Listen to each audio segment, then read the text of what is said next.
Hidden Gems, Episode 20, The Rise and Fall of Tasty Minstrel Games. Welcome to Hidden Gems, a board game podcast where we review unusual, forgotten, and underappreciated board games. We're your hosts. My name is Chris. I'm Jason. And I'm Cameron. Thanks for listening to our show. Welcome back, everybody.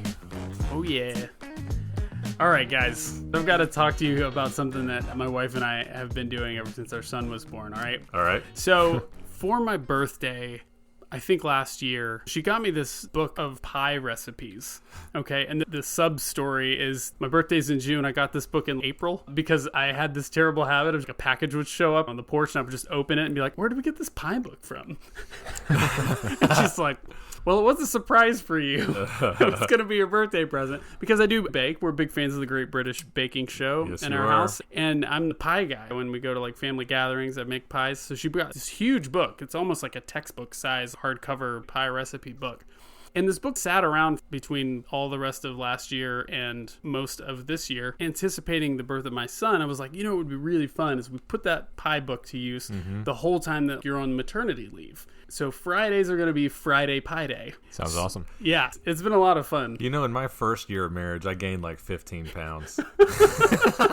You're well on your way, man. Oh, yeah. Actually, my first year of marriage, I think I gained like 20 pounds, but I was also going to CrossFit 3 times a week. That's true. It's a different kind of weight gain. It's a different kind of weight gain. Now I'm putting on the other kind of weight. But I thought it would be fun to share some of the different pies that we've had, that we've made out of the book. So far, we have made a chocolate peanut butter cream pie, heavenly, a lemon blueberry pie, very refreshing.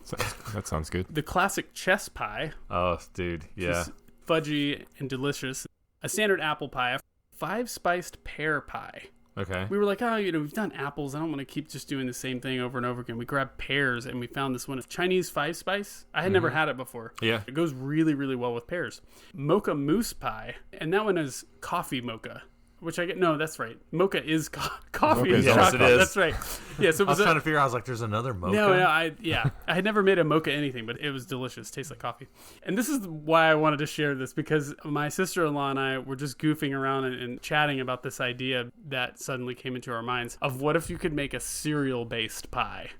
Like flavored cereal pie. milk. The cereal milk ice cream they make. And that was my sister-in-law Tori's idea. She was like, you could put the cereal in milk. I was like, and you could crush it up and make it like a graham cracker type crust. Huh. So I made a cinnamon toast crunch pie.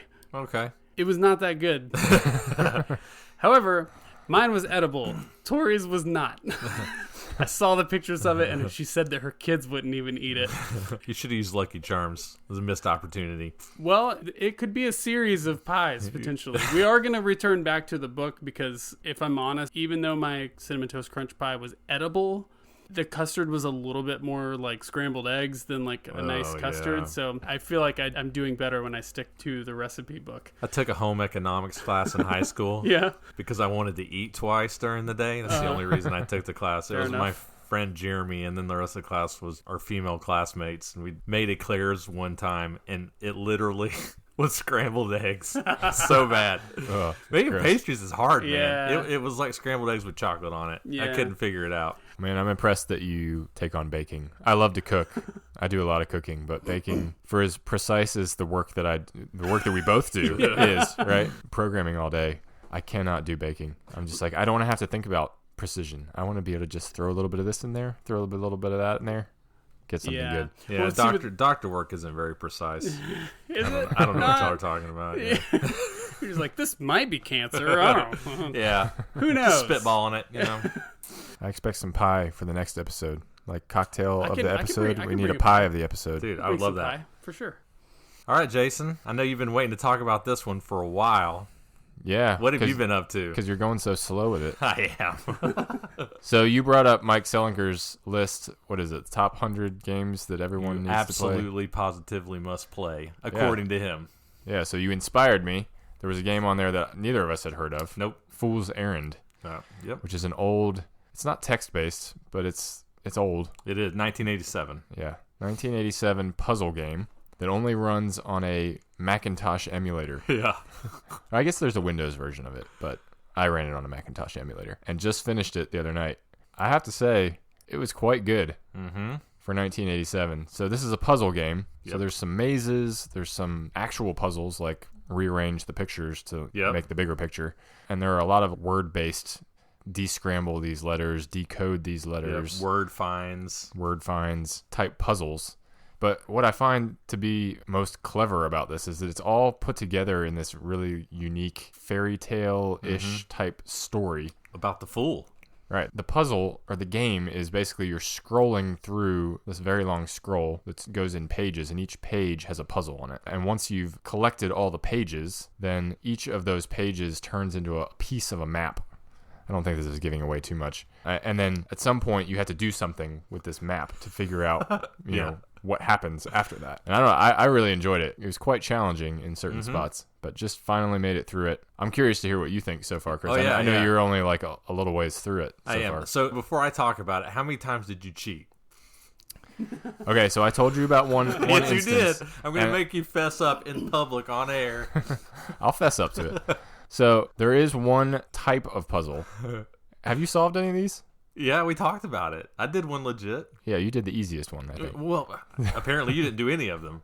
No, I did the easiest one. Oh, okay. All right. Okay.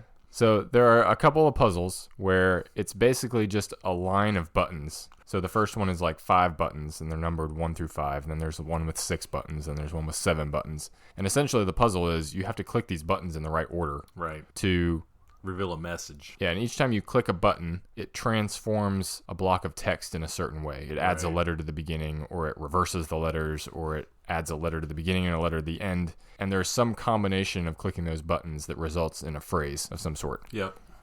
And the easiest one is not that bad, because as you're clicking through, you can start to see which ones look like they're going in a direction that is leading to something logical and which ones are not. The ones that took 8 or 9 buttons, I don't know how anybody solves this. Challenge accepted. So good luck with that. I wrote a computer program that solved it for me, which I consider to be only half cheating because I did a lot of work to make it work.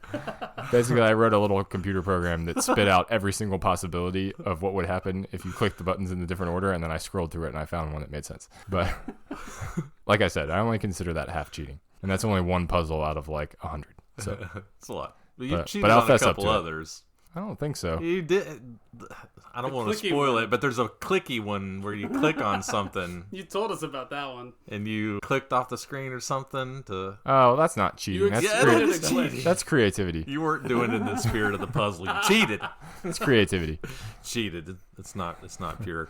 All right. Well, 2 years from now, when you finally finish all the puzzles, we'll talk about it. It won't be that long, hopefully. So I agree with everything you said. This game is surprisingly good for as old as it is. Something that you hinted at just now in talking about the puzzles that I think is interesting is this game reminded me a lot of a game Jason and I really enjoy called The Witness.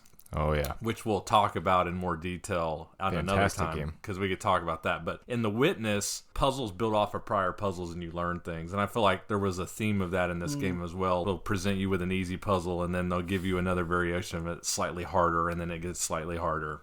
Mm-hmm. So in that way, some of it felt familiar. But I will say there's a quote by Stephen King that I like that says, "Sooner or later, everything old is new again." And it presented a lot of puzzles that I had just never seen before. Yeah. Like the mazes and the point and clicky things was just very unique, I thought. Yeah, agreed. So I enjoyed it. I'm looking forward to finishing it. Unfortunately, my free trial of WinZip software ran out. This is hilarious to me that you feel like you need WinZip in order to play this. So explain this to me so I don't have to have this to run the game. I'm telling you, seriously, figuring out how to play the game was harder for me than actually playing the game. It took me about 45 minutes to figure out how to get this game to run. Yeah, I am impressed that you actually got it to run without my help in the first place. I did. It was hard. But yeah, so you must be opening the zip file and running it directly from within the zip file. I guess. I don't. All I know is I need WinZip to run. So you can the game. open the zip file. Please subscribe for $19.99. It's $49.95. $49.95. That's why I haven't. You understand that this Mac that you hate so much in front of you can unarchive. Well, show me how to do it so I can play the game. I don't know how to do it. Yeah, most computers can unzip things without WinZip anymore these days. I don't even know what unzipping means, guys. And you just extract it one time and you're done. You don't have to... Okay, well, show me how to do it after. Quit publicly shaming me. Anyways, Anyways, it's a struggle, but I'm going to get there. I look forward to it. We'll Yeah, talk man. about it again 2 years We'll from talk now. about it again. It won't be that long. All right, well, what do you got, Chris?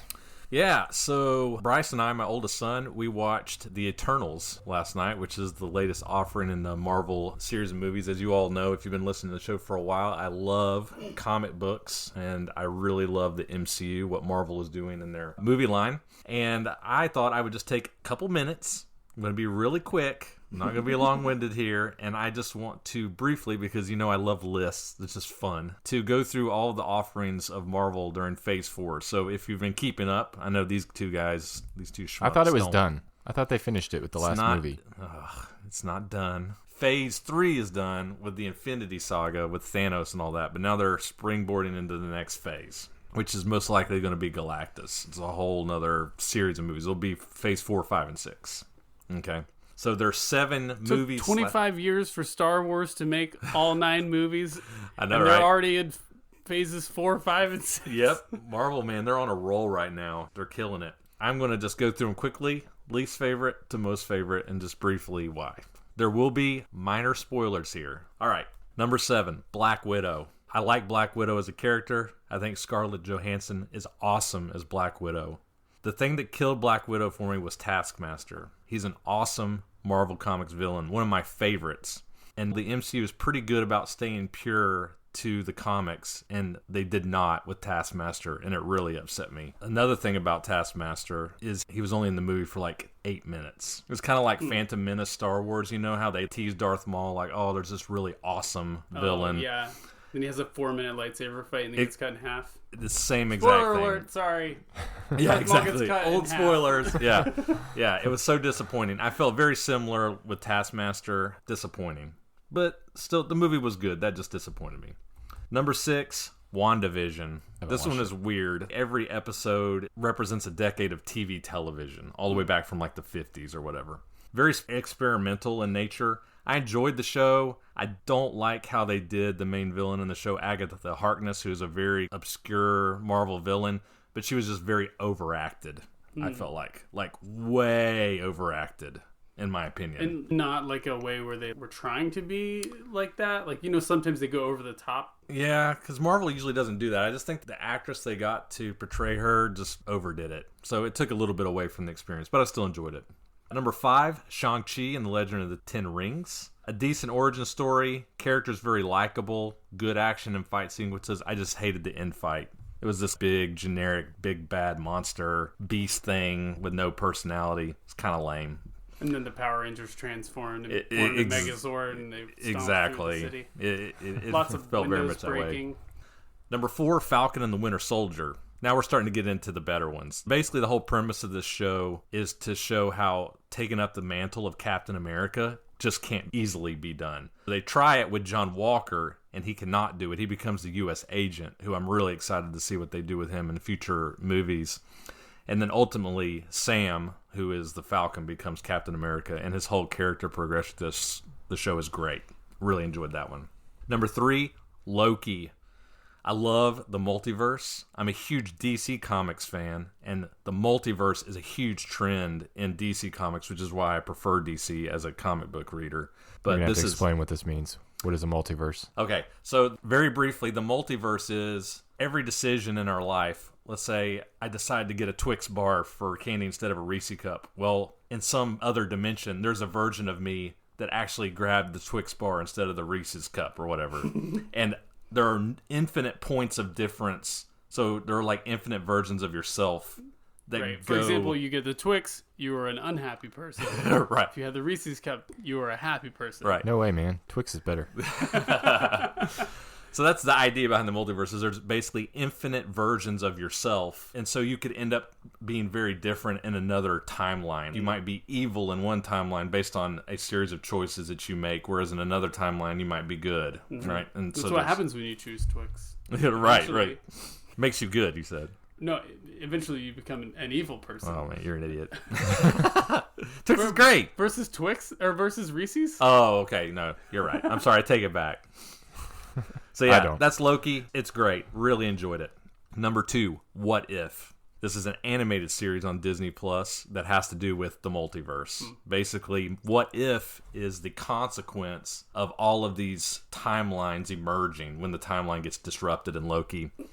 Really great. I will say also, the last 2 episodes of What If, specifically the penultimate episode, is some of the best stuff that Marvel has ever done.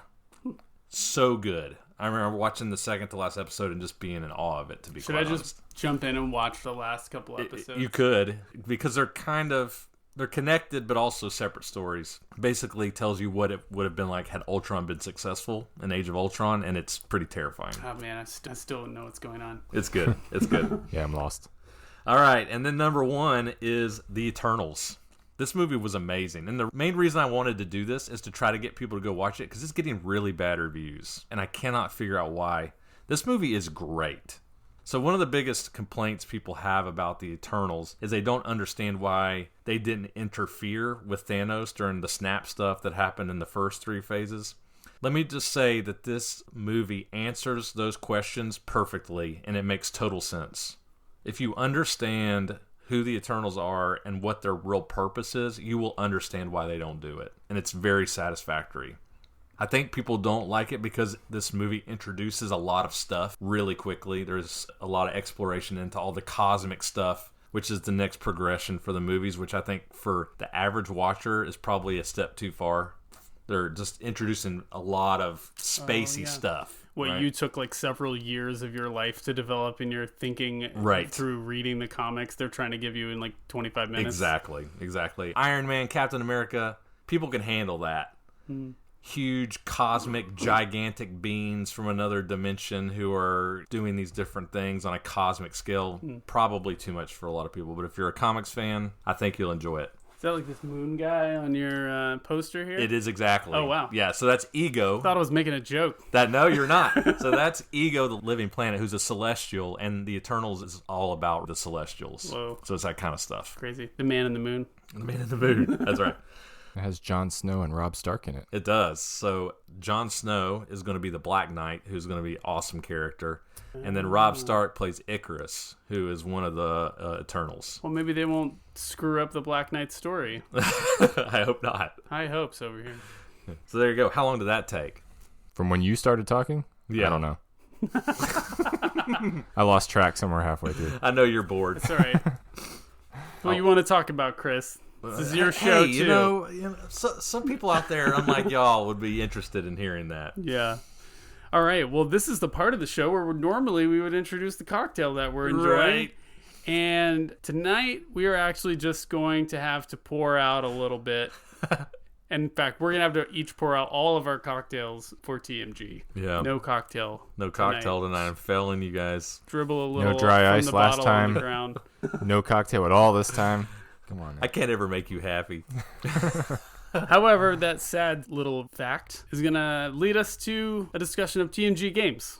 We have an interesting title for this episode. The Rise and Fall of TMG Games, Tasty Minstrel Games. Tell us about that, Chris. Yeah, and as I'm talking through this, I would welcome you guys to chime in and ask questions or comment, because I think some of this stuff that I'm going to be talking about with TMG is very pertinent to the board game hobby. We've talked about this stuff before, actually, so feel free to chime in. Tasty Minstrel Games has been around for a while. They were started in 2009. Before I get into their history, I just want to read off some of these games, just to show how influential this company is. Okay, You've got a lot. Yeah. Amun-Re, At the Gates of Loyang, Belfort, which is a great game that doesn't get talked about enough, Colosseum, Eminent Domain, Gentis, Luna, Orleans, Village, Yokohama, which I know Jason loves. It's a great game. Yeah, it's one of your faves. They have an impressive catalog. So to hear that they're struggling now is sad, because they are a really great company. So as I mentioned, they were started in 2009 by Michael Mendes with the help of his friend and designer Seth Jaffe. Michael says he always knew he wanted to be a board game designer and publisher, although he had to put those plans on hold for a while. He went to college. He became a financial advisor, actually.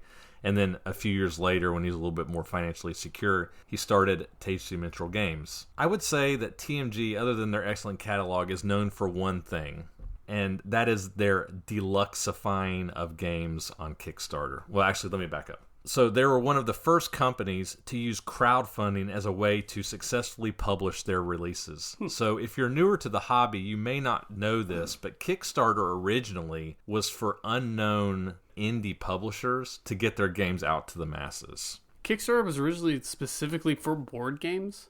I Well, don't think I no, understood that. no, for all different kinds of things, but it was mostly in the board game circles. It was just publishers and games you had never heard of. Oh, okay.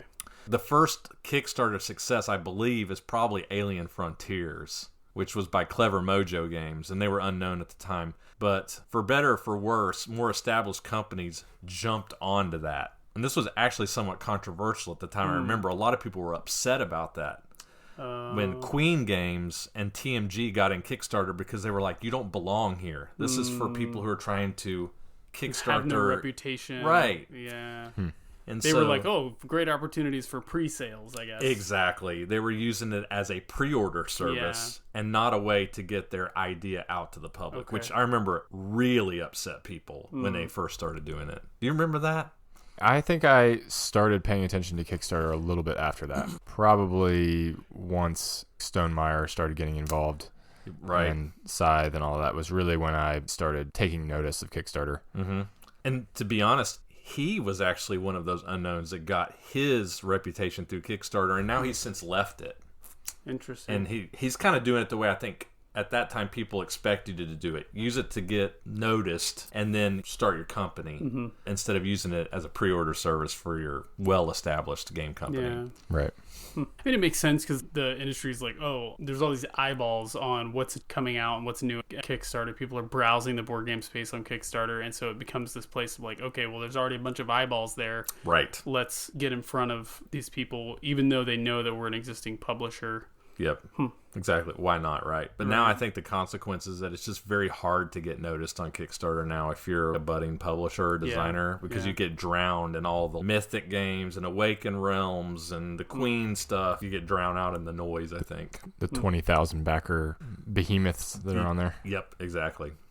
So they did start doing the crowdfunding, and they became quickly known as the Deluxifying Company. So they were one of the first companies that really started to usher in this push of not just releasing a game, but releasing it with really extraordinary bits. Okay? Which is, again, commonplace now. But for all of our listeners, I know a lot of our people are the OG gamers. They've been around a while. They know that games, not all games look great, right? They were playable. Cardboard chits and beige. Exactly. I mean, to be fair, if I understand it correctly, that was kind of part of their reasoning behind using something like Kickstarter, right? Was like, well, we normally would not necessarily be able to publish a game like this with this level of componentry without something like this. I don't know how much that holds true ultimately from a financial perspective, but it seemed like that was kind of their justification. I think you're right. You know, that is true. So interestingly, this is where things start to go south for TMG. So in 2017, they launched a crowd-funded public ownership shares to raise funds. So the technical name for this is a private equity funded operation. I'm not an economist. I'm not exactly sure what that is. But basically, what happened is there were some questionable ethics regarding their shareholders because apparently you didn't have to pay your shareholders dividends when they were profitable. And so it was seen as somewhat of a scheme to make money with no intention of ever paying these shareholders back. So basically, they continued to downward spiral, and then July of this year, they announced that they were in virtual bankruptcy, leading to staff layoffs, which basically means everybody except for Michael Mendez. He's the only employee right now, and they completely halted their game development. Whoa. So basically what they're doing right now is they don't expect to produce any new games for the next 2 to 3 years, and instead, the company will be focusing on selling its existing stock of dice and other tabletop accessories in the hopes of eventually being able to start up again. Whoa. So yeah, Do you think is the 2 to 3 years thing like a legal imposition on their? Like, are they being audited or something? I don't think it's legal. I think that's their approximation of how long they think it will take for them to get to a place where they can actually attempt to make a board game again. Oh, because they don't have any money. Exactly. Now, my question is, why do you think that might be? This is purely speculative right now, but based on what I've told you, what do you think could have gone wrong here? Yeah, I mean, even with the deluxified stuff, I would think that they're building enough margin in where they know that they can, whether it's reinvested or not, clear some degree of profit from that. I guess it could be an inventory issue, right? If you are manufacturing more than you need and you're not able to sell it, but you just said all they have is dice to sell at this point. Right. Yeah, I don't really know. The private equity thing is a little strange, but that's mainly because I don't fully understand what it is and what its purpose was. Sure. Yeah, I don't know. Yeah, and I don't know either. Like I said, I'm purely speculating. I do have a couple of ideas. So the first one I think that probably needs to be mentioned is the price of shipping is nuts right now. The price of a shipping container to ship your games from China to the United States used to be around $3,000 a container. How much do you think it is now? Just guess. 30. Let's say 20 to 25. 20. Yeah, 20 to 25. Yeah. So you're going from $3,000 to $20,000 to $25,000 in shipping. That hurts, right? Yeah. And we're seeing the effects of that right now, Right. right? So that's a potential explanation, but there are lots of companies that are staying afloat dealing with that as well. My suspicion is that Tasty Minstrel Games was running Kickstarters to pay for older Kickstarters that they had funded to pay for their parts. So in other words, what I'm saying is they fund a game, they spend tons of money on these really expensive bits. They don't have enough to cover the difference, so they run another Kickstarter to pay for the difference on the old Kickstarter, and then they have to do another Kickstarter. Right. What ultimately got them, I think, is their more recent Kickstarters didn't do well. Right. And they were deluxified. Right. Specifically, their most recent game, Dragon's Interest, only raised $20,000 and they canceled the program. For reference, Yokohama raised $450,000. Right. So if you're banking on that kind of return every time and you release a couple of stinkers and you're making these really expensive games, you're going to get in trouble, right? Yeah. I wonder if that's Dang. not what happened here. That's a really good theory. Yeah. Pure speculation on my part. Obviously, as we say, this is all pure speculation. We wouldn't be doing an episode about TMG Games if we didn't like TMG Games and hope for the best for them and hope that all of the things that we're speculating about are completely wrong, right? And that there's just some hard luck, right? Who knows? But the fact of the matter is they're not doing great. No. We're not seeing new things coming from them for the foreseeable future, maybe ever. Yeah. It's sad. Yeah, I totally agree with you. Just to be clear, I love TMG as a company. Some of my favorite games, many of my favorite games are by them. Orleans, man. I love that game. Right, exactly. Yokohama. So many good. At the Gates of Liang is one of my favorite games, and it just sucks to see them struggling like this. Hate it. But yeah, let's talk about some of the games. Cool. Talk about some good stuff here. Yeah, let's get into the games.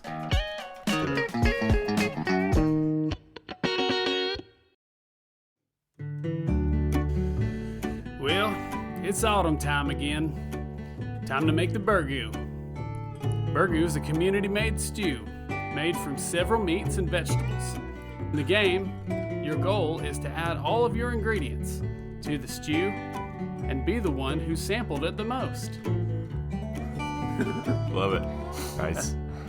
It's a lengthy one. It is. All right. Burgoo.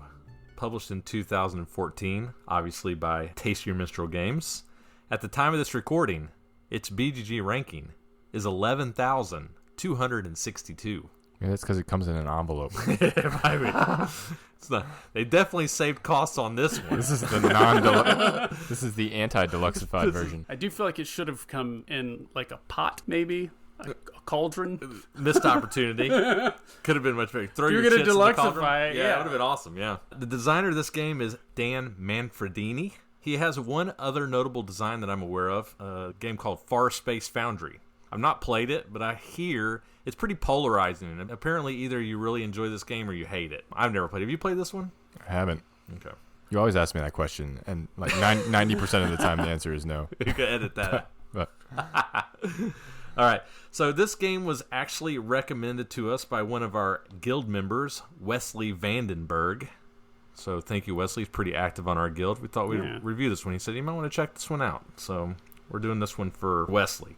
Before I get into the rules, Jason, being our resident expert on everything, has done a little bit of research on Burgoo. I just know how to use Wikipedia. That's all. What is Burgoo, Jason? Well, you kind of actually described it pretty well in the flavor text. I didn't read that beforehand. Thanks. I thought I did a Flavor pretty good job text. myself. Haha. Yes. Anyway, it's a stew from the Kentucky, West Virginia, Indiana, Illinois region of the country. Midwest. Northern Midwest. Has an alternate name of roadkill soup. Yes. Because it was made with basically whatever meats and vegetables you have on hand, which included cleaning venison. out the fridge. Yeah. Venison, or squirrel, the highway. Venison, squirrel, possum, raccoon. Game birds. And then vegetables like lima beans, corn, okra, tomatoes, cabbage. When I read this, it reminded me a lot of Brunswick stew. Yeah. So. That's our equivalent here in the South. The southern version. Yep. Yeah, apparently they serve this at big community events. I heard it was like a Kentucky Derby thing. It's at the Kentucky Derby and then like fundraisers. School fundraisers and things, yeah. Huh. Weird, yeah. Like a chili Cool, cook-off, though. I guess. I guess so, yeah. Admittedly, I never even heard of Burgoo until this game. So, dare we even ask, do you think that there will still be Burgoos? What is the plural of Burgoo? Burguy? Burgooses? Burguy. Yeah, like now that there's been a pandemic. Burgeese. Like the idea of like community meals. Like we got to figure out a way to bring back the burger. Burgoo, bringing people back together. Yeah. I mean, from what I gather, it's still a thing. It's not like an old thing that went away. Good. But I don't know much about this area of the country. But if we have any listeners out there from this area and you know Burgoo, we'd love to get some recipes or something. Cameron will make it for us. I'll give it a try. Well, speaking of recipes, I know I told you guys I didn't make a cocktail tonight. Yeah. That's because I made us Burgoo. What? Yes. Are you kidding? It's in the house right now. Nice. I got y'all. Oh, you got us good. You were being rather suspicious with the no I was cocktail trying. I don't have a good poker face, so my wife tells me. But well, you were behind the microphone. I didn't see you crack a smile. yeah, I made us some Burgoo. Did you make possum Burgoo or raccoon Burgoo? No, so I did beef, chicken, and shrimp actually, because they said you could throw whatever you want in it. So I threw some shrimp in there because why not? Why not? It looks kind of like gumbos. Okay. That's what I was thinking. Cool. So I'm gonna go get us some Burgoo. Fantastic. If you want to pause the recording for a moment, Jason. Elevator music cued now. Cute.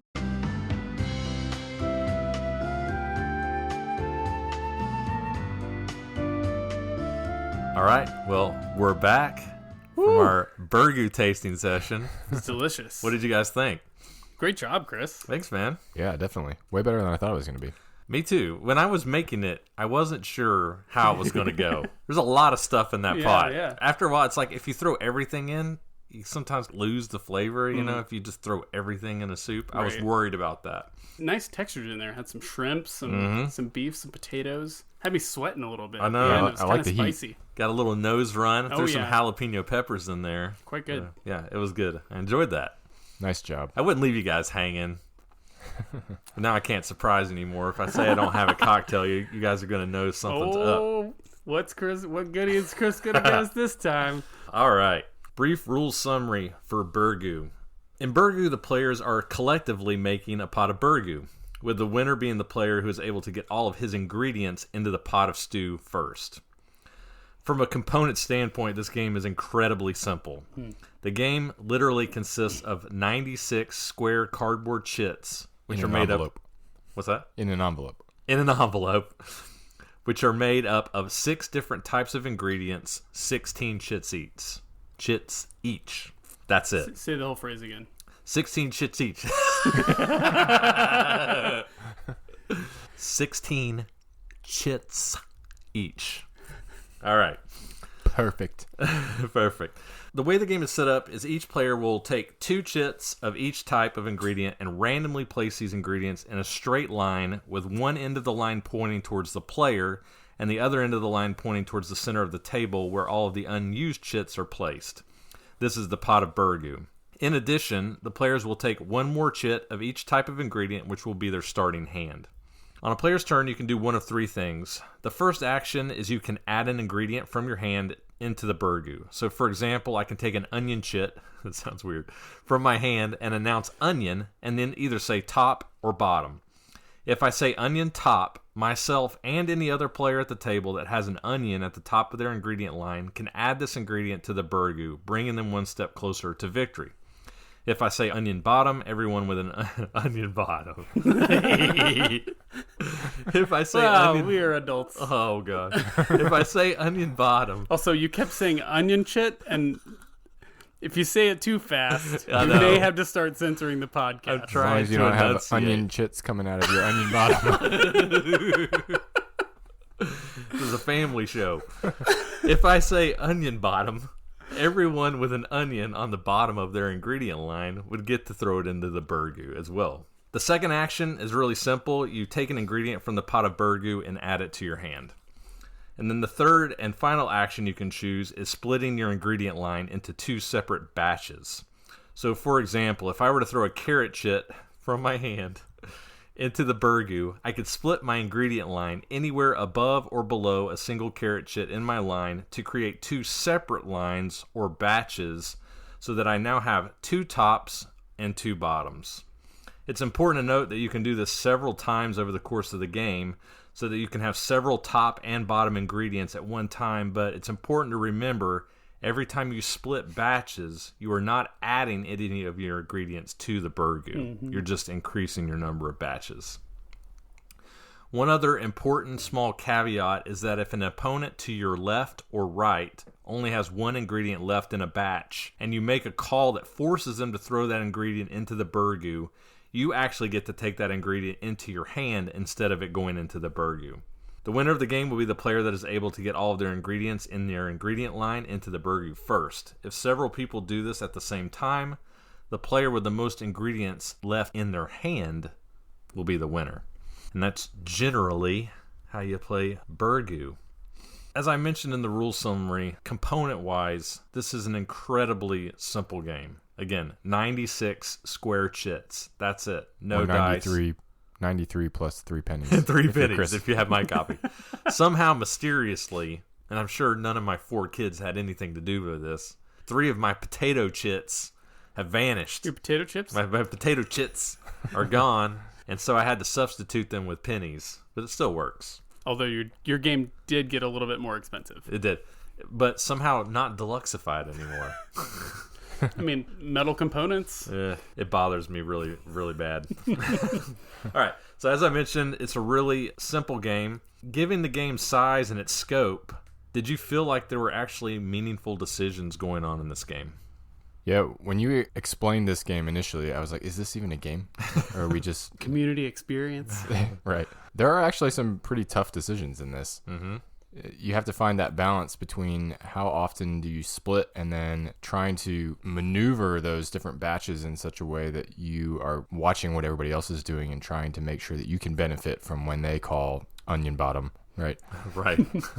Yeah, I found that really interesting.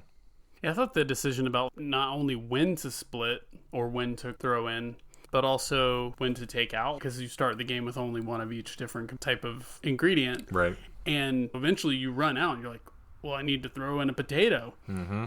But no one else is calling potato, probably because mine are queued up and ready to go in. So I've got to get a potato into my hand somehow. Right.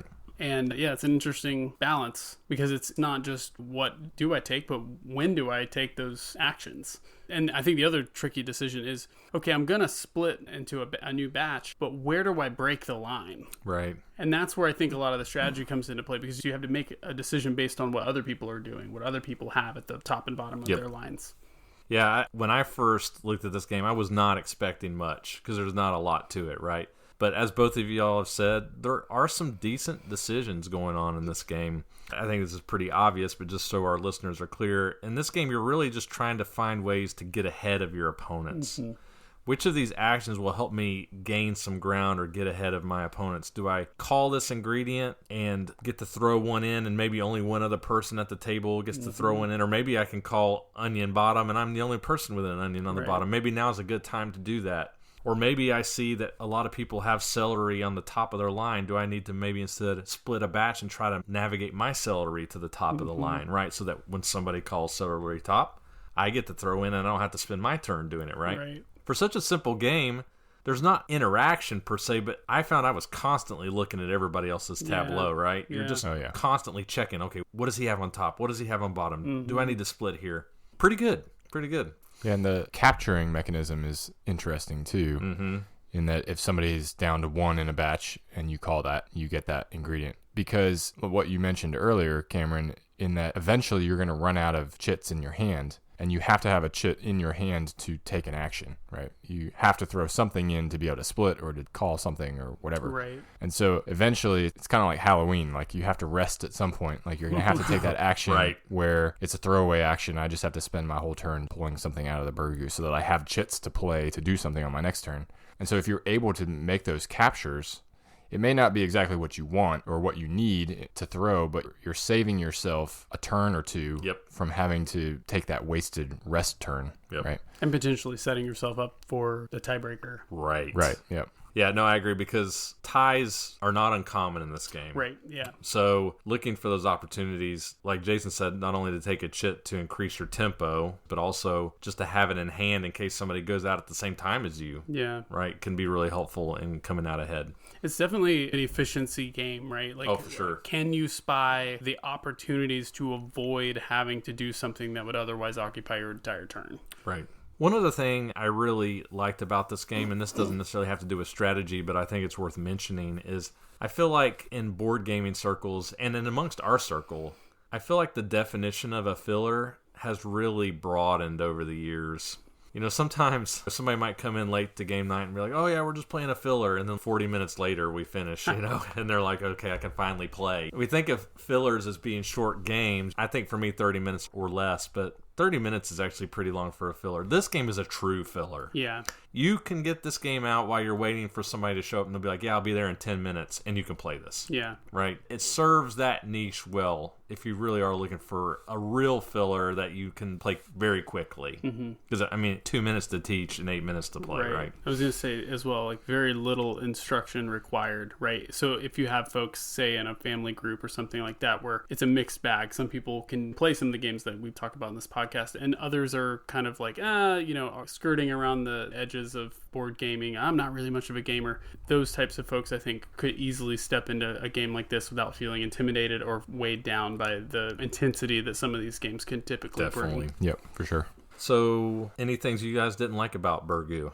So one thing that I noticed, and I don't know if this is a negative or not, but I'm interested to hear what you guys think. It seemed like most of the games that we played came down to each of the players who were really in the running for potentially winning. The arrangement of ingredients that they had in front of them were very similar. Yes. And it was like minor differences of like maybe mine's split into 3 batches and Chris's split into 2 batches. I think in one game, Chris, you and I both had the exact same arrangement of stuff. And we tied. Right. And at that point, it kind of comes down to turn order, or it comes down to somebody king making, right? Because somebody could just call the right thing that one of those two people needs in order to get ahead. I was curious what you guys thought about that. Those were literally the 2 things that I wrote down. Yeah, and I think that effect that you're talking about of ending up with similar tableaus for everybody, I think comes out with more experienced players. I don't think I saw it the first couple times that we played it together, but by the time that we had gotten used to playing it, you do see those, because everyone's making all the same observations, right? They're like, okay, how do I get my celery on top? How do I get my carrot on the bottom so that I can benefit from when that gets called? I do think that can happen with more experienced players. Yeah, I think those are good points. I've commented on this before in the podcast on a couple of games, and actually on Lestrada 2 episodes ago, I believe, that it bothers me when games consistently end closely. Like with Lestrada, in a 3-player game at least, scores were very tight every time. And I did find in this particular game that a lot of people in like 4 or 5-player games were coming right down to it at the exact same time every time, right? And so when that consistently happens, you begin to start to ask yourself, how much do my decisions really matter in this game? If I play this game over and over again, and it's always the same outcome of 3, sometimes 4 people in a 5-player game coming right down to the finish line together, then I think in that case, the winner is just that person who luckily got one of their ingredients called by somebody else randomly during the game that gave them just that extra step they needed to cross the finish line before everybody else. That's my feeling from playing this game quite a few times, actually. That bothers me. Go ahead and kick us off, Cameron. Sure. I do think that Burgoo's a great filler. I definitely don't think that there are any issues with it. I think, speaking of fillers, we probably have more favorable ones than Burgoo. Yeah. Because after playing it a few times, it does seem like a lot of players get on the same page about how to play, how to divide their ingredients, and the most likely bits to be called. And then it's down to whoever had the most favorable initial setup or another player calling on their ingredients multiple times and them having that slight edge, 1 or 2 tokens ahead of everyone else. For that reason, I don't know, it's such an easy, quick game to play. I hate to dock it too much for those sorts of things. But I think because we do know and have in our collection so many other just awesome fillers, I've got to give this one a 3. I don't think it's bad. I do think that this would probably work better with, to be honest, less experienced game players. Yeah. I think this side effect is less likely to happen without folks who are constantly playing board games like we are. So I don't think it should get too many poor marks. But for me, yeah, a 3. There's just other filler games I'd rather play. Yeah, I think we've talked about it at length now. I had similar feelings. I ended up coming out a little bit more favorably than you on this one. I landed on a 4 for this. I think because it's so short, I mean, you can play this game in 10 minutes. Yeah. I enjoyed my plays of it. Do I think maybe that could get stale over time? It's possible. But with the plays that we've had up to this point, I've enjoyed it. I think it's a solid filler. I think that it's worth exploring and at least trying out once. I mean, you could play this game with pennies and buttons, right? So I landed on a 4 for this one. I think it's a solid 10-minute filler. Yeah, makes sense. I think for me, a good word to describe this game would be inoffensive. That was the word that came to mind when I was thinking about my final thoughts for this game. It's just hard to not like this game, or at least hate it. It's just so innocent, right? It's just 96 chits. It's just a soup. Yeah, it's just a soup. I can't see anybody being like, I hate Burgoo. It's so simple. It does a decent amount with so little. Yeah. You have to respect it. It's an accomplishment. It really is. It really is. I was impressed with what it was able to do with just some square chits. I appreciate that part of it. Unfortunately, and I think this is where I'm going to land with you, Cameron, the kiss of death for me in a game is that people consistently landing together. It just bothers me in games. I have no tolerance for it because then I just kind of feel like, why am I even doing this? Then it starts to feel like an activity, right? It's giving the illusion that there are good choices, and I want to believe that there are, and I think that there are, but if we keep all finishing at the same time, are there? I don't know. And I think for me, that just made it fall into a 3 category for me. Now, I will say, I think this game is much better than 11,262 on BGG. Oh, for sure. Much better. Yep. Yeah. And I could see We've how given higher marks to worse games. For sure. And I could see how people would enjoy it. I've played it with people in our group. Loris actually bought it the moment after we finished playing it. Really? For his family. Yeah. Because he Absolutely. said, I could see my family enjoying this game. So all I have to say, I think in certain circles, it would work well. For me, it just barely missed the mark. I'll give it a 3. Fair enough. Cool. Well, for folks that are interested, despite a couple 3s, where can folks get a copy and give it a shot? Yeah, so good news. This game is readily available at Noble Knight Games. Our friends at Noble Knight, they have several copies available for under $5. There you go. Yeah, because again, it's an envelope. It's very small footprint.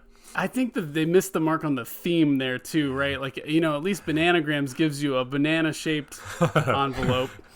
That's true. They could have done like a little soft black pot or something with a zipper. A little cauldron pot. or something. Stew pot, yeah. Missed opportunity. But yeah, it is very cheap. You can get it at Noble Knight for less than $5. We would appreciate it if you use it. Well, this is funny because to use our GEMS21 discount code, your order needs to be $10. So buy Burgoo and buy something else that we reviewed previously on the podcast. And if you do that, you'll get 10% off of your order. Those are our thoughts on Burgoo. As long as the Colosseum exists, Rome will exist. When the Colosseum will be destroyed, Rome will be destroyed. And when Rome be destroyed, the world will be destroyed. Beta Venerabilis. The players build together the big Colosseum. The consul is the central figure, because only with his help, players can acquire the right landscapes to produce resources. But what's the use of having these resources when they can't be stored? Even here, the consul comes to the rescue with the caps, where the resources can be stored. With the help of the stables, you can help the consul along his route to influence his travels. Using his resources, each player tries to contribute to the construction of the Colosseum to receive glory points. When the construction ends, the winner will be the player who could harness the most glory points during the building time. Do you understand, Maximus? I was getting ready to say, I have a guess. Is this Marcus Aurelius and Gladiator? It is, exactly. Dude. Perfect. Within 5 seconds, I was like, that's who he's doing. I could tell. I love it. I could definitely tell. I love it. Spot on, man. I watched this awesome... It's like a 5-minute scene. It's the scene from the movie. It's when they're in the tent. When they're in the tent, Yeah, and yeah. he tells him that he wants him to be the protector of absolutely Rome. knew what you were doing there. Yeah. Just go watch that movie again. Holy cow, what a Gladiator's great a movie. freaking awesome Amazing movie. performances. Such a great movie. I'm contemplating letting Bryce watch that. I think he can handle that. Oh, shoot. All right. They do play minus shooters all the time. Some parts, yeah. The person getting chopped in half with the chariot wheel is pretty intense, but... That is pretty intense. Yep. Yeah. Yeah. There's a lot of blood in that one. We'll watch it. All right. Architects of the Colosseum, or builders of the Colosseum, or Die Baumeister des Colosseum. Published in 2016 by Schmidt Spiel and, of course, TMG Games. Or I guess it's not TMG Games. It's Tasty Minstrel Games? or Tasty Minstrel Games. Designed by Klaus Jürgen Vrede. And currently ranked on BGG 6,848. Designer of Carcassonne. Ah, yeah. In case you don't know. All right, so in this game, players are working together to build the Roman Colosseum, which is a 3D structure formed by a series of vertical slats that are inserted into a part of the game box. Once the last piece of the Colosseum has been constructed, the game ends immediately. There's a central game board, which has a circular track of 7 action spaces, and a wooden chariot, which represents the console, that players will be moving around this track to perform actions. Each player will be building a tableau of resource tiles in front of them, which will provide the engine that they'll use to acquire resources and other things necessary for building the Colosseum. Players start with 4 rows in their tableau out of 6. 1 cart tile with 3 wheel icons on it, 1 tent tile, which provides the player with a base hand size of 4 for resource cards that they'll be using throughout the game, and then 2 other randomly selected resource tiles of the 4 types that are available. On a player's turn, they will move the console's chariot forward at least 1 space, but optionally more, and then they'll perform the action at the spot where the chariot stops. The first move of the chariot is free, but if a player wishes to move farther, they can either spend wheel points from their cart tiles in their tableau, or if those have all been used up, they can also optionally spend 1 victory point per additional move. So the action spaces that the console can land on, despite there being 7 of them, there's actually really only 3 actions that can be taken. 4 of these action spaces give the player a choice of either building a piece of the Colosseum, which requires resource cards, matching different colored flags on each of the tiles, or the player can take a resource tile from a line of resource tiles that are next to that action space. If a player takes one of these resource tiles, they will add it to their tableau, and then whichever resource tile is next in the line, that type of resource will be evaluated by all players at the table. And what that means is that if wheat is the next tile that comes up, every player will look and see how many wheat resource tiles they have in front of them on their tableau, and they will collect that number of wheat cards. If the tile that's next up in line is a cart tile, every player has the option of resetting their cart track back to the beginning, freeing up more spaces for free movements. 2 of the other actions allow you to improve your tent. For this action, a player has to spend 1 card from their hand, and they will take a tent tile, and that will be added to your tableau, just like every other tile, and each tent tile increases your hand size by 2.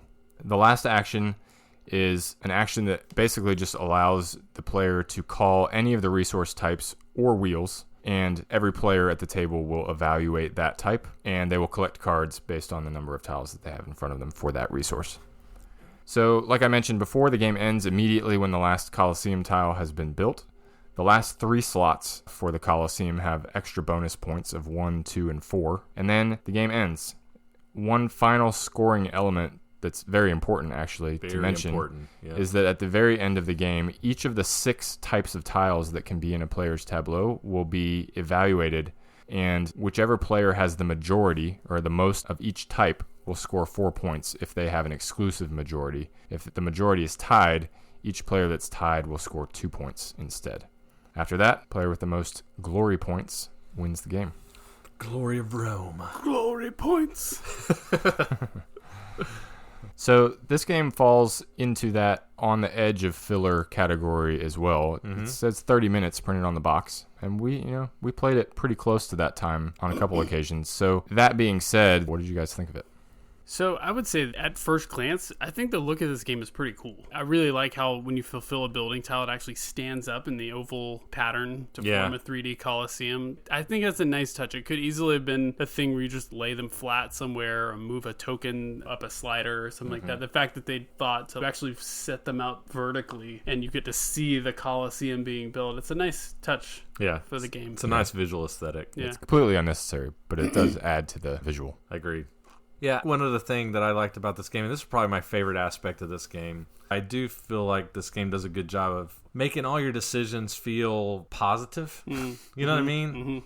There are some games that are punishing, and I like a punishing game. We'll talk about one of those in a second. We'll talk about one of those in a second, yeah.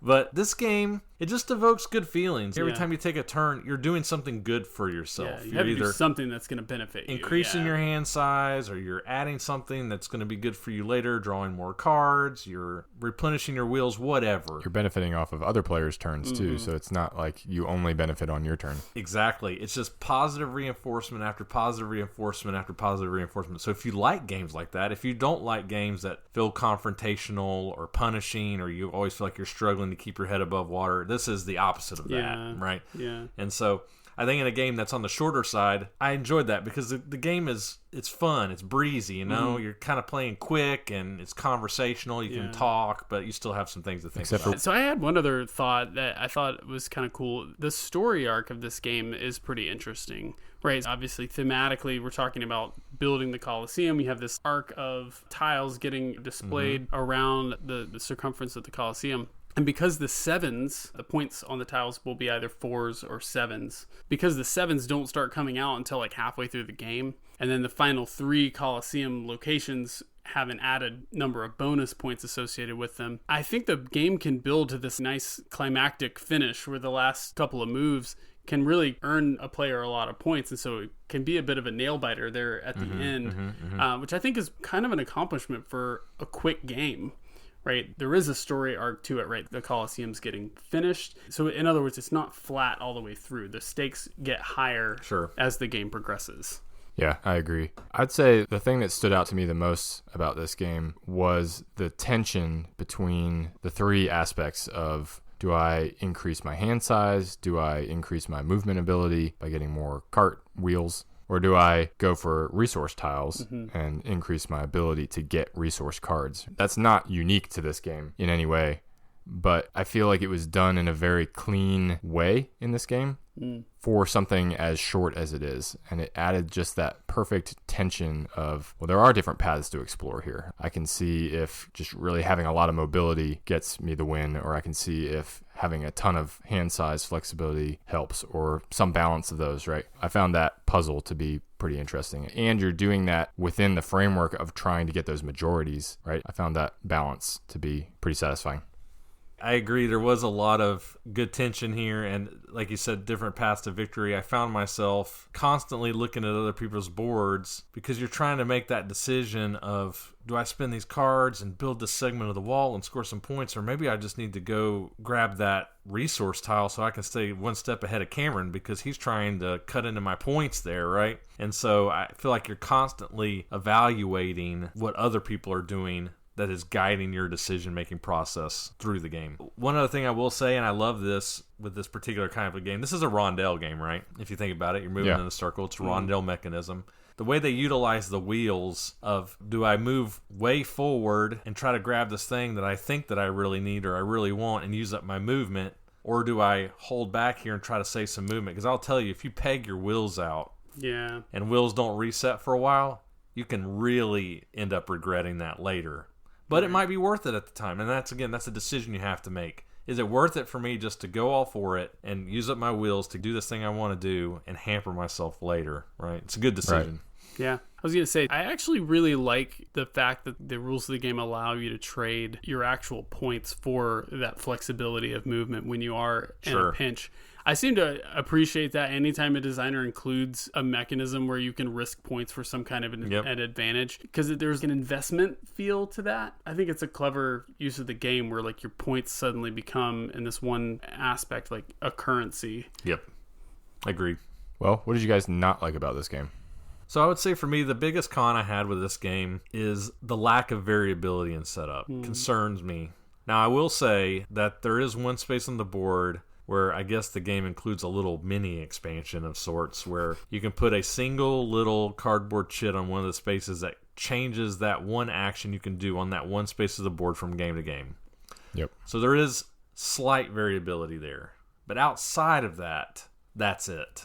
So I think this game runs the risk of maybe feeling samey. I will say in my plays of it, I didn't feel that way. But I think we have to make note of it, that there's not a lot of difference from game to game other than if you decide to use that chit and how the starting tiles come out, which, again, isn't really that big of a deal, honestly, right. I don't think. Yeah, I mean, I could see that being an issue. The thing that I thought of that was potentially a con is because it is this rondelle thing and because everyone's movement is more or less the same, unless you augment in a greater way than your opponents, your wheel tiles, there's this possibility and this effect that can tend to happen where everyone more or less starts. It's either the same one or the one before or the one after. Rarely are you going to start your turn on the other side of the board unless someone else made a sizable move that shifts the spacing around.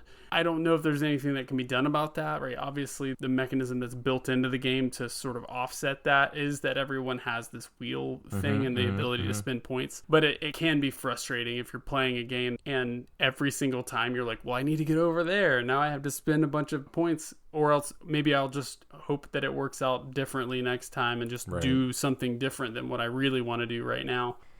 Yeah, I didn't have any major cons that I could think of for this game. I think that I found myself wishing at times that the point scoring for the Colosseum tiles scaled a little bit more. Not just 4 and 7, you mean? Yeah, as soon as you get to the B tiles, they go to 4 and 7, and then it stays that way for the rest of the game. Right. It seemed like it killed the arc a little bit when you're still fighting over 4-point tiles at the very end of the game. But that's a minor quibble. Yeah, I agree.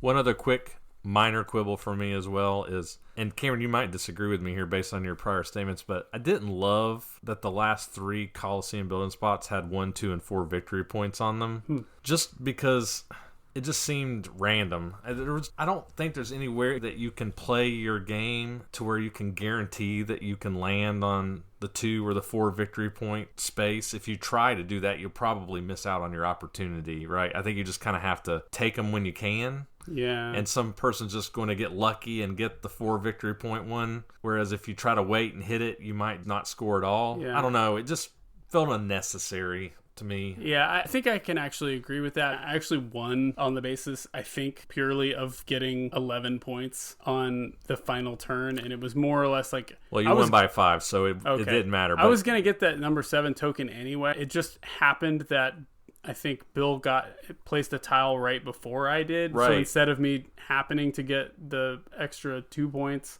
I got the extra 4 points. Right. And there's no way to know that Bill was going to do that too before you're right. That's what I'm saying. You can't plan for that. Because of the way that the turns happen, you can't really say, well, I'm going to time this out so that I'm the one that places the last, because you don't know what people are going to do in their turn. You just can't engineer it, I guess. Yeah, it would leave a sour taste in my mouth. This never happened, but if scores were tight, somebody happens to win just because they got that 4-pointer, just because that's how it fell. You know, I don't know. I just could do without that.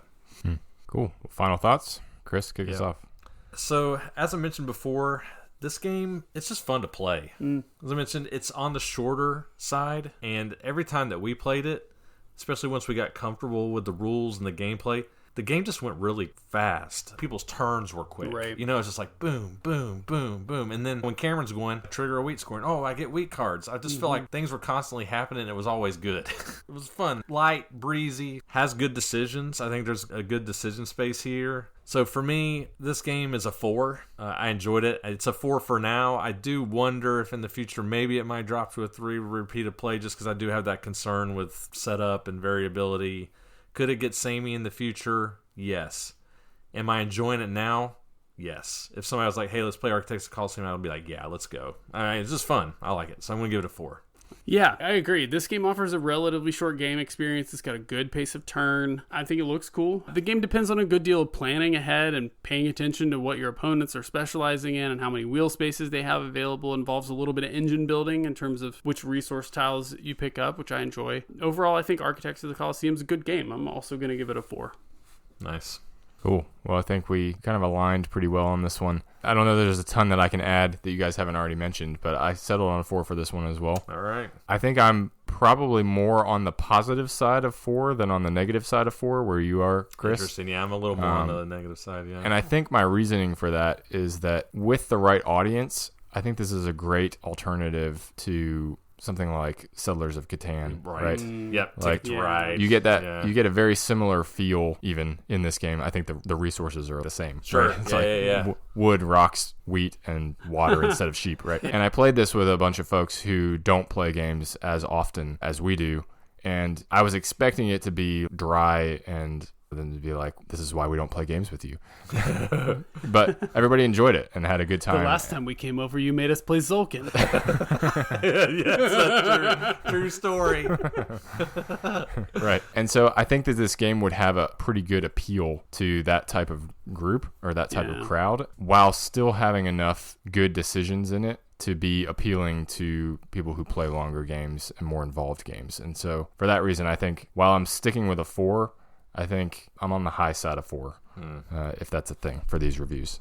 Chris, where can people find Architects of the Colosseum, since I don't have that information in front of me? Well, good news. If you were thinking about buying Burgoo and you want to get that 10% off.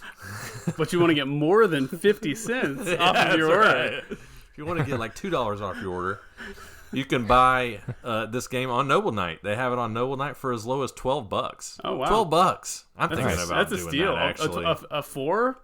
Yeah. Hidden Gems average 4 for $12? Get it while you can, folks, because I might buy it. That's a steal for sure.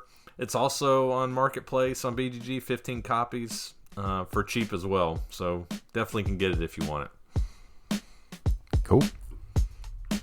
All right, well, those are our thoughts on Architects of the Colosseum. The Colosseum. Architects of the Colosseum.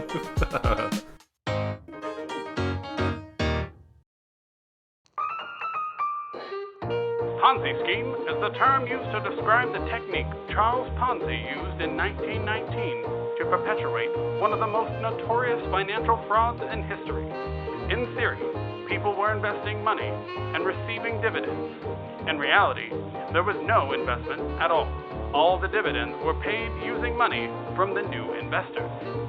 In Ponzi schemes, players are scammers trying to trick investors into funding fraudulent investments with the promise of extremely high returns. You will need to make the trades to keep your operation afloat as long as possible, because the dividends you need to pay every turn will pile higher and higher. When someone declares bankruptcy, the remaining fraudster who forged the biggest shell corporation wins the game. I wanted it to be more like a news anchor. Yeah, I like it. But 20s, right? Radio. Makes sense. Yeah, exactly. Love it. Better than Chris could have done. Oh, for sure. All right. Ponzi Scheme, published in 2015 by Tasty Minstrel Games, of course. At the time of this recording, its BGG ranking is 1079. Pretty high up there. The designer of this game is Jesse Lee. I do know this guy. He's got a couple of other notable designs, Guns and Steel and The Flow of History, both of which might make an appearance on this podcast at some point. Actually, both also Tasty Minstrel Games, as it turns out. Interestingly, Dragon's Interest, the game we were talking about earlier, was also a Jesse Lee design. The Kickstarter game that got canceled. I was first exposed to this game around the time it came out, probably around 2015 or 2016. I played this at our local board game convention. Whose turn is it anyway? And it stuck out in my mind as a very memorable gaming experience because the particular group that I played it with, some of which I had met for the first time playing this game, we just laughed our rear ends off the whole time we played this game. Okay. You know, and it's a pretty interesting thing to play a game with total strangers and just be laughing the whole time and having a good time. Yeah. It just stuck out in my mind in that way, this particular game. This game was also recommended by 2 of our guild members, Ultima Ratio, who is Paul. I believe I mentioned him before. He's the guy that's last game on the left on Instagram. And then one of our guild members who has been with us from the beginning. He was one of our first guild members, Jeff Wower, who is known as Jay Wowzer on BGG. Also recommended that we should review this game. So cool. Jeff and Paul, this one's for you guys. Before I get into the rules on Ponzi Scheme, Jason, our resident nerd, is going to teach us, what is a Ponzi Scheme, Jason? I'm actually going to start just by explaining the history of Charles Ponzi. Cameron, you touched on it a little bit in the flavor text.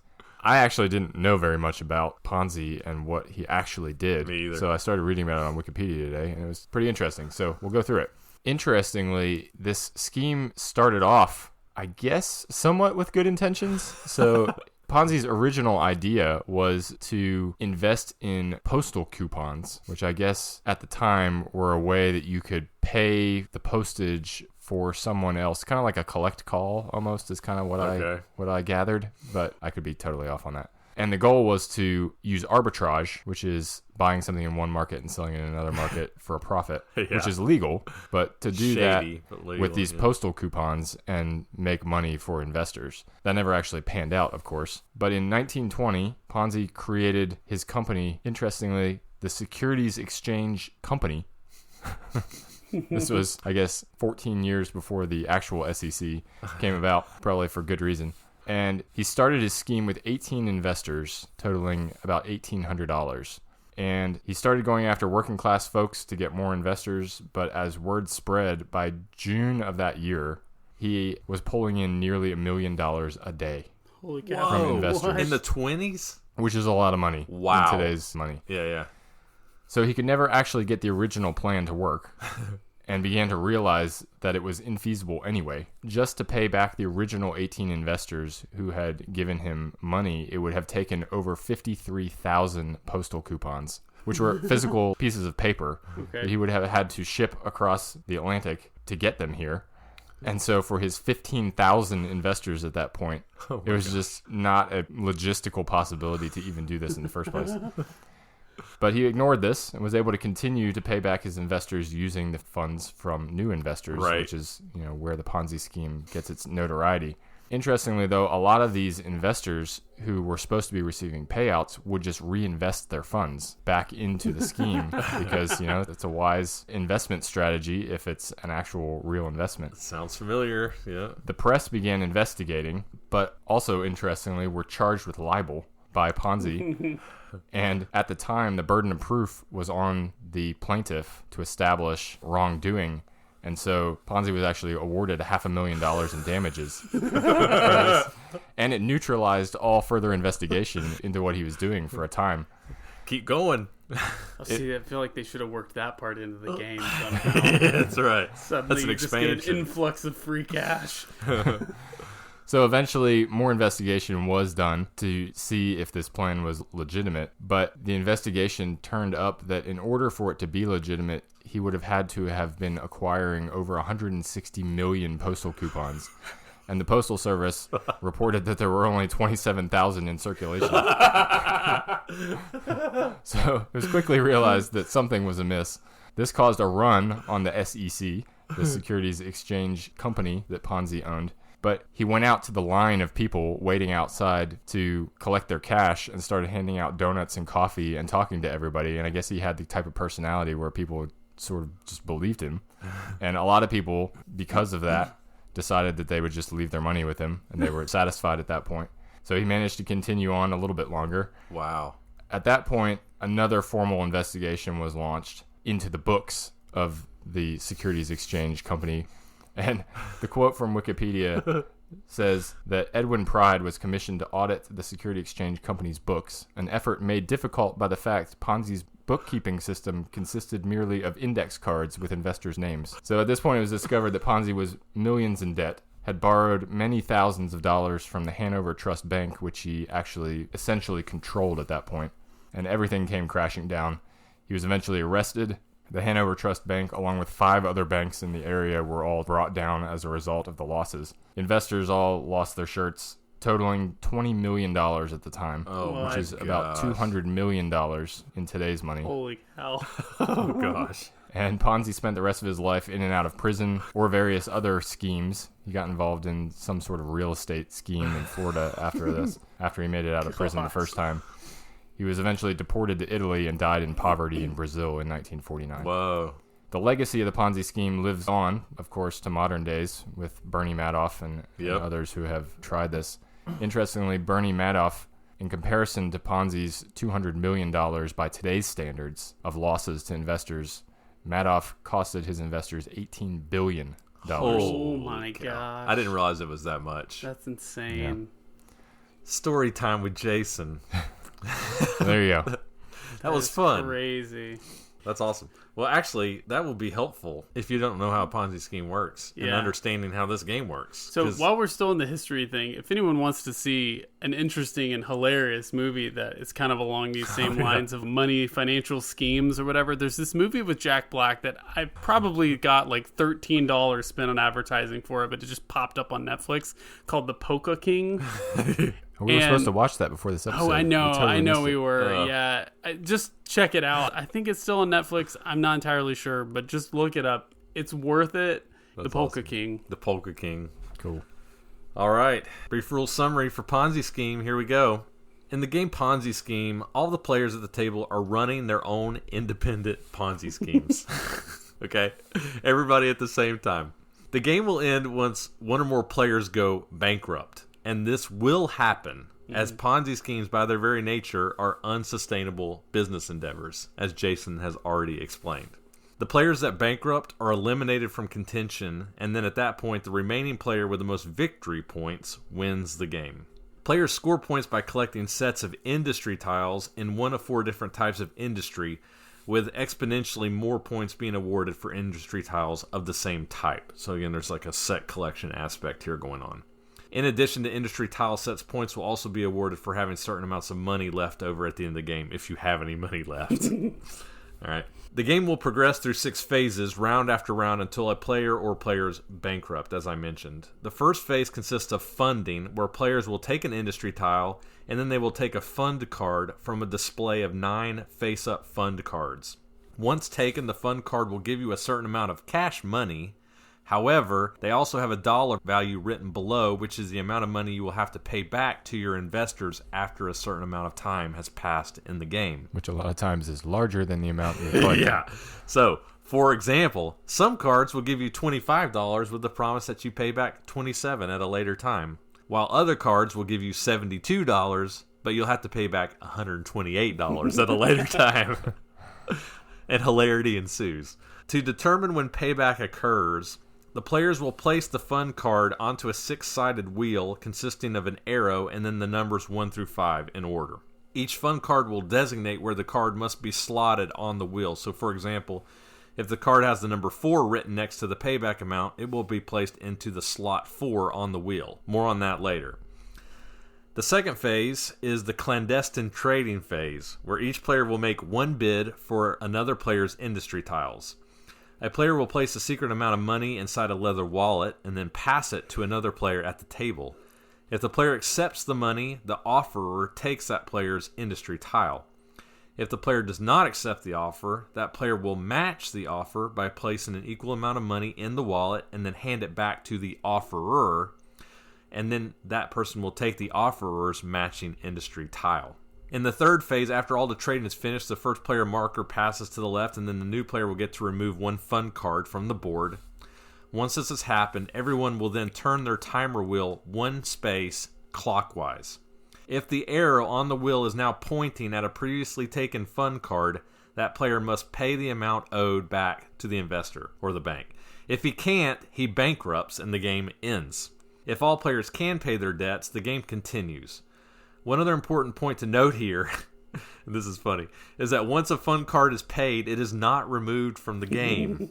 It gets reslotted back into its original slot on the wheel and will come up for repayment again if the game lasts that long. It's also important to note that some of the fun cards have a picture of a bear on them. When it comes time to turn the wheels, if there are a number of bear fund cards in the display equal to the number of players, a bear market crash occurs and the wheel will rotate 2 spaces instead of just 1. All fun cards that are passed over or landed on must then be paid out. Devastating. As mentioned, the game continues on like this until a player or players bankrupt, and then at that point, the player with the most victory points wins the game. And that is generally how you play Ponzi Scheme. So, as I mentioned, in this game, everybody is running a Ponzi scheme. So, I think it would be fun just to throw it out there to start. What kind of emotions did this game elicit in you as you were playing it? Did it feel stressful? Did you feel frustrated? Did it feel funny? Was it silly? How did you feel about this game? Is recklessness an emotion? Right. Every decision in this game feels bad. Yes. It's like, even if it's a good decision, it's a bad decision. Yep. Constantly taking on more debt. Constantly taking on more of a burden that's getting me closer and closer to my eventual demise. But not in the, I'm going to push my luck, I'm going to keep going in ink and gold style, right? It's like, no, the snake is actually going to bite me, right?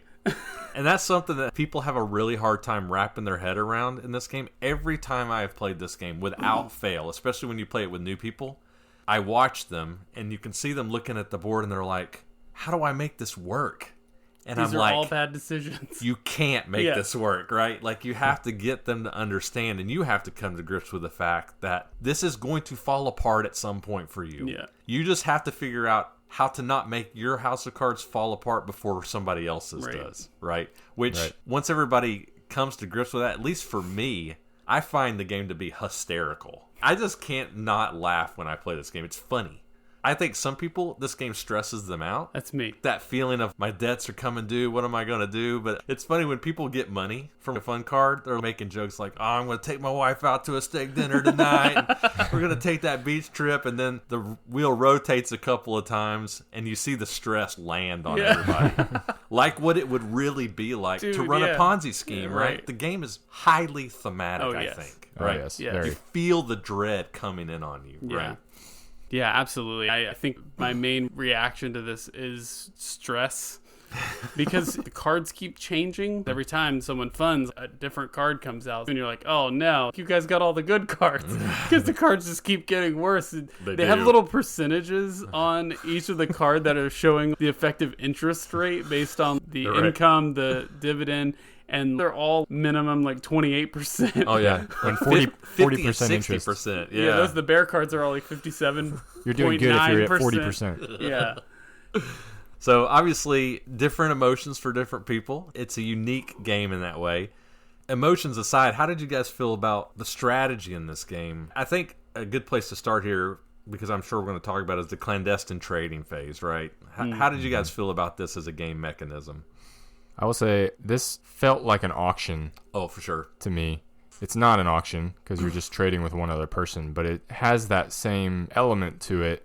Got to set the right price. Mm-hmm. And just to be clear so our listeners understand this, because you went through it pretty fast in your explanation. When you put money in the envelope and you try to trade with someone, it has to be in a color of tile that both of you have. Right. And that's because if the person accepts your bid, you get their tile. But if they choose to match your bid, they take your tile. Right. And that can be devastating. So that makes picking that number that you put in that envelope crucial. Yeah. Because it has to be enough, but not too much, to get what you want. And I say that because what you want might be different in different circumstances. Right. Sometimes you want the money. Right. Because you need the money. You want them to take your tile. You want them to take your tile and pay you some money, because if they don't, you're going bankrupt. And sometimes, obviously, you want them to take the money and you want the tile, but you don't want to pay too much for it. So I found that part to be fascinating in this game, but I don't feel like I ever really figured it out. And that part was frustrating to me. I think, Chris, you had it nailed by like the second game. But, there's some games that I'm just naturally aren't going to compute for me. So I feel like I was frustrated by that aspect somewhat. Felt very difficult to know how to value the things that I was trying to get and the things that I was trying to trade away. Yeah. And that's a challenge with any auction game, that it has very flexible rules in terms of how you value things. You can offer whatever. Right. And I think it's fascinating, right, as a game mechanic. I think I struggled a little bit to figure out the strategy around it and how to use it to the best of my abilities. But maybe that just means that's more of a positive for it, right? And that it's not solvable. It's something that you're going to have to work at and try different strategies on to really begin to understand how it works. Yeah. The financial strategy in this game is fascinating, where you're constantly trying to walk that line. Money, obviously, by design, is tight in this game. Yeah. And so you want money, right? But it's funny, money really has minimal value at the end of the game. You really need the points, right? And so you make an offer to somebody, and you don't want to pay them too much, because you pay them too much, you're going to bankrupt yourself. But if you don't pay them enough, they're going to take your tile, which you need for points. But then they give you money, and you're like, okay, well, I'm good on money now for a little bit, but I don't have the points that I need for the tiles, right? You're just going back and forth of what is a good offer here. It's brilliant in that way, honestly. I can't think of any other game that does it quite like this. I was really in awe of it, honestly. We talk a lot on this podcast about to what degree a game offers an element of control. And for a game that forces you into punishing debt from the very beginning, this is the only aspect of the game that offers you a sense of control. It does. Really. Yeah. How much do I offer? Do I even offer, right? It's an optional move. Yep. But this is your opportunity of the game to potentially make a few extra bucks off the top. That's what I would start to think about, like, how much am I willing to sell this tile for? What is its current value? And part of it, too, is, and I think you did a pretty good job with this, Chris, trying to pay attention how much people's money is going out. Oh, yes. So that this you is can, a huge part of the game. So that you could use this as an opportunity to pinch someone into selling off their tile for dirt cheap, because they have to pay their debts the next round. It's a cutthroat world. And they can't afford to give away 4 or 5 or 6. If I see Cameron, even though you don't know the dollar amounts, but if I can tell that Bill and Cameron made an exchange and Cameron paid Bill to take a tile from Bill, and I have a suspicion that Cameron paid a pretty good amount for that tile, guess who I'm going to be trading with? Cameron. Because I know you're might not have any more money for cash, right? And so you have to have margin. I can maybe get that tile from you cheaper, because I know that you're not willing to pay a lot, because if you do, you're going to bankrupt. Right? And so you can really put the screws to people like that, and unlike Bill, I don't want to just lose the game instantly. Good stuff there. The last thing I would mention, which I think is a great additional twist to this game, is the bull market. So good. I found myself throughout most of the games trying to just stay as solvent as possible. I was like, well, I'm just going to make sure that I have as much margin as possible throughout. I'm going to be as responsible as I can while making all these irresponsible decisions. We'll be as responsible as I can be running my Ponzi scheme. The problem is twofold. First, you don't actually acquire any of the points that you need to win the game doing that. Right. And second, as much as you can see everything that's coming on your little wheel, that bull market throws in that just little bit of extra instability when you don't know, is the wheel going to turn once or is it going to turn twice? Right. And then players having the ability to sort of manipulate that a little bit based on which cards they're taking off that tableau in the center. That just added such an additional juicy bit to this game, of that unpredictability always being there and never really knowing if you're going to get screwed by having to pay 2 turns of the wheel's worth of cards. Right. I thought that was interesting. It is unpredictable, true, in a way, but at some ways maybe predictable, in that if you're playing a 5-player game and there are 4 bear cards showing and you've got a few more people to go through, you can start to get a sense that bear market might happen here. And so it enters another interesting part of the game. You look at those really high interest bear cards where you take 70, you have to pay back 160, and people are like, well, why would you ever take those? Well, if I look at everybody's time wheels, and I can see that somebody's probably going to bankrupt, especially if a bear market hits, before that one even comes due, then I can take it without any worry. Right? It's never going to hit me, most likely, right? And so you do find yourself looking at people's time wheels constantly. Is Bill going to get through that? Will Eric survive that turn, especially if it turns twice? I think I'm safe to take this card. You start playing those games. So what did you guys not like about it? I feel like this is a common con for me, but this game felt really long. I think that's because of exactly what we've been talking about. Agony. These decisions are agonizing. Yeah. And the other downside to it being as long as it is with those agonizing decisions is that they're very isolated decisions, right? When Cameron is deciding how much money to put in an envelope to give to Bill, I have nothing to do, right? I'm just sitting there staring at the wall, waiting until it becomes my turn to make a trade. Mm-hmm. And so as fascinating as the decisions are when they come to you, there's a lot of downtime in between those decisions where you really have no vested interest, aside from what you mentioned earlier of seeing, oh, well, Cameron's trading with Bill, so maybe I'll go after him next, right? So that was one downside for me. Yeah, I agree, Jason. I think for me, that was my biggest con as well. The only thing for me that really stood out is it can run on the longer side. It doesn't have to, but it probably will, because you just get paralyzed in bad situations, and you constantly are trying to tell yourself how you can fix it. Right. Again, very thematic. I can make this work. Yeah. You know, I could, if I only have more time, you know. Just pass out more donuts and coffee. That's right. But you can't. You can't make it work, right? Yeah. So people tend to get locked up trying to figure out how to save their sinking ship sometimes. But like I said, people are usually laughing so much, it didn't bother me too bad. But it can be a con. Should we move on to final thoughts then? Yeah, let's do it. All right, I'll kick us off this time. The decisions in this game are fascinating. We've been talking about that from the beginning. And I think that the clandestine trading phase is agonizing, but also very interesting. I think for me, though, there's a lot of downtime, and you're not building an engine. Right. You're watching an engine fall apart. Right? You're just like trying to hold it together. I think that's unique, right? Yes. I haven't played many other games that work that way. Yeah. Right? There's not a lot of games that are like, here's a jalopy. See how far down the road you can get before it falls apart. That's actually a pretty interesting idea, though. Yeah. I guess that's kind of like, what's the one in space? Jalopy. Galaxy Truck. Galaxy Trucker, where your ship's falling apart. Yeah. Jason's jalopy. I feel like my final rating of this is similar to how I rated Burgoo, in that I think it's unique enough that it's definitely deserving of a play. Everybody should try this game once for the experience of it. I think for me, some of that downtime stuff detracted from the overall experience. So I was kind of on the fence. This sounds doom and gloom, but I was on the fence between a 4 and a 5 for this game, because I think it has some really unique and fascinating mechanisms. But I think it got pulled down to a 4 because of that length issue and the downtime, combined with the fact that I just suck at it. But that's not a reason to rate a game low. But it did detract from my already down feeling playing this game, that you're watching that engine fall apart, that I was also struggling to understand how to value things and how to really play it well. So that long roundabout answer settles me on a 4 for this game, because I do think it is a good game, and I think a lot of people will enjoy it, if for no other reason than the fact that it's unique. Yeah. I think my thoughts are somewhat similar. This is one of those reviews where I really do have to give credit where credit's due for a well-designed game. But in the end, I have to say I just don't like it.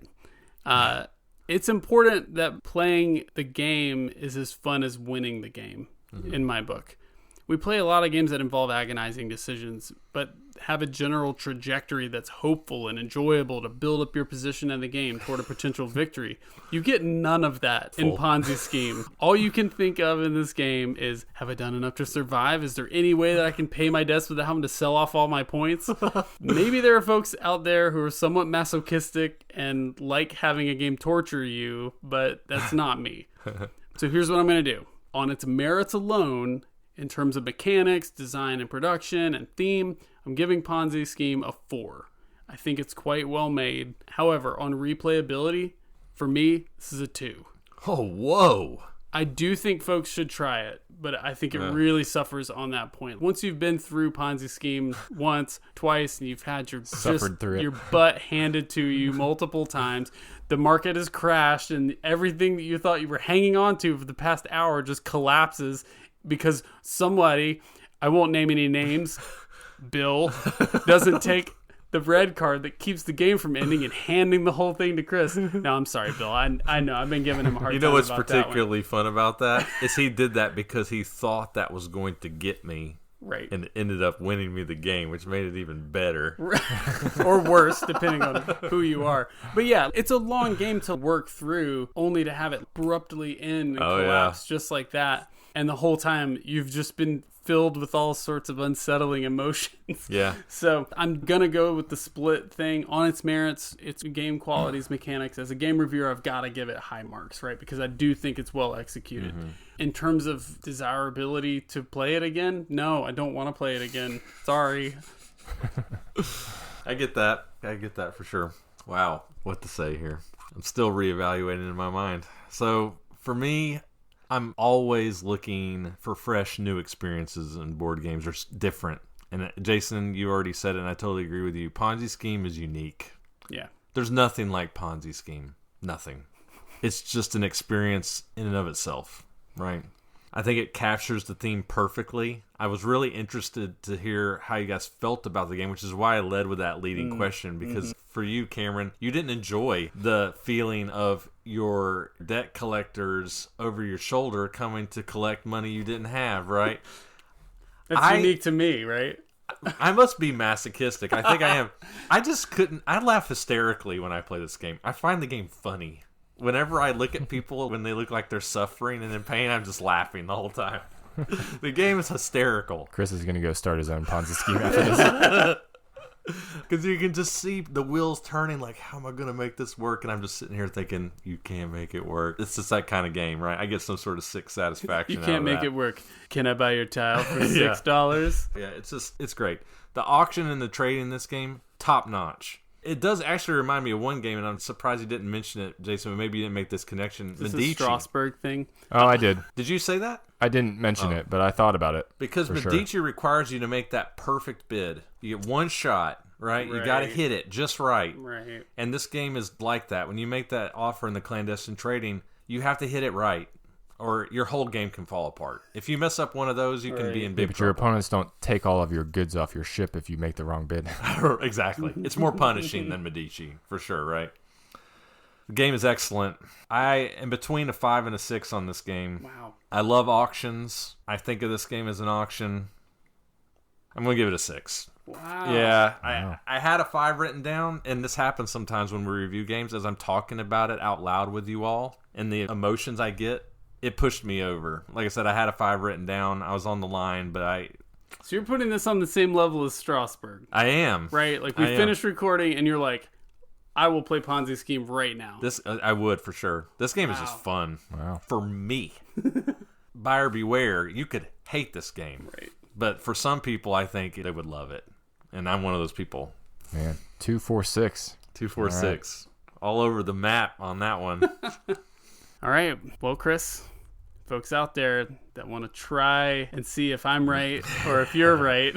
Everybody should try this game once. Everyone should try this game. I will totally agree believe with that.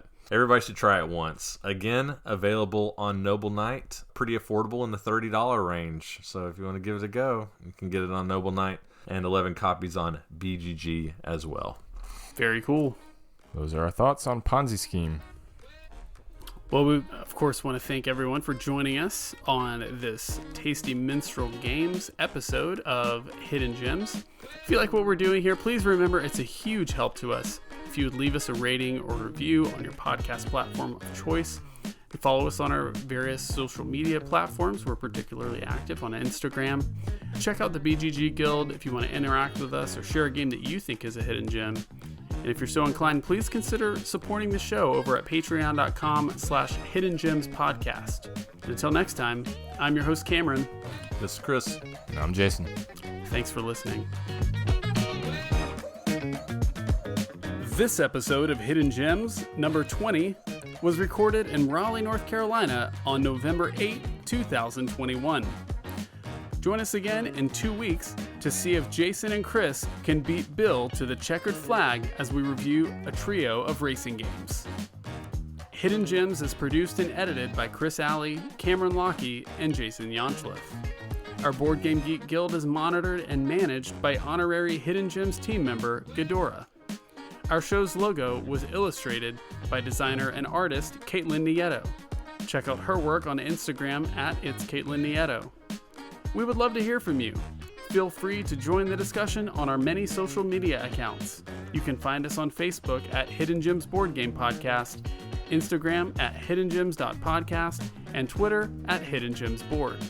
Disagree with one of our reviews? Have something you want to say about one of the games we discussed today? You can also make your voice heard on our Board Game Geek Guild at BoardGameGeek.com, Guild number 3874. Once again, thank you for joining us on Hidden Gems, and until next time, fellow gem seekers, enjoy your games and enjoy your search. Jason. He's back. Get him! Get him! Dude, there's a huge one over there. Oh, really? Just grab a game. So, what? Oh, there's two of them. Gross! Oh, man. What? No. Yeah, you give this man a flip-flop. Gotta get both of them. There was a ginormous one that crawled into your game cabinet over there. Poop all over the... You gotta be smart here. You gotta go easy. Just... Oh, yeah, he's still up there. Paralyzed. He's up there. He's under that knot. No. You just gotta reach up there and just give him a pop. He's in the corner, man. Well, it's either in the corner or in your games. Now he's racing for the safe confines of Snowdonia. Are we still recording right now? Yeah. Dang it. Oh, man. Well, now back to our Awesome. regularly scheduled Where were program. we?